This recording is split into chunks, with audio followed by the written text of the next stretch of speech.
All right, welcome to video 3, the trigger event. If phase 2 was all about pressure building, this is the moment where pressure stops being pressure and becomes movement. And the truth is, triggers almost never come from one single thing. It's usually a combination of events hitting at the same time.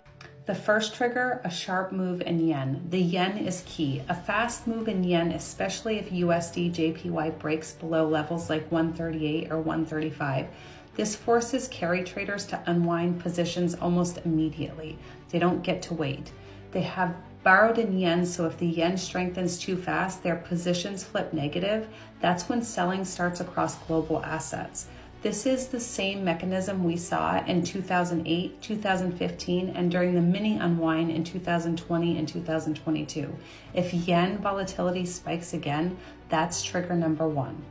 The second trigger is bond market liquidity break. If the Treasury or JGB liquidity dries up at the same time, meaning wider spreads, failed auctions, or dealers stepping away, that's a system level trigger.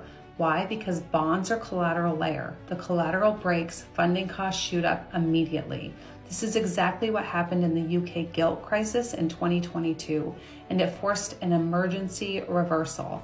The same dynamic can happen globally if JGB stress and Treasury stress hit together. The third trigger is a dollar funding spike. If SOFR jumps again or cross-currency basis swaps blow out, it means institutions can't access dollars easily.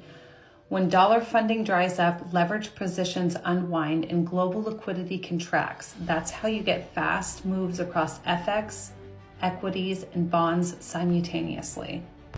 The fourth trigger, a policy misstep. This could be from Japan, the US, or Europe. For example, Japan tightening and stimulating, that's a policy contradiction. The Fed saying one thing while market prices in the opposite, a sudden rate change, a surprise intervention, any of these can set off the unwind if markets are already fragile. The fifth trigger is institutional failure. This is not about retail banks. This is usually a hedge fund, a life insurer, a pension fund, or a large asset manager caught on the wrong side of leverage. When one institution breaks, it forces others to unwind. This is how contagion works. Once the trigger fires, it becomes mechanical. FX markets move quickly, bond yields jump, liquidity gets scarce, leverage unwinds, assets correlated to global liquidity fall first, and institutions shift to collateral that settles instantly and doesn't depend on pre-funded liquidity.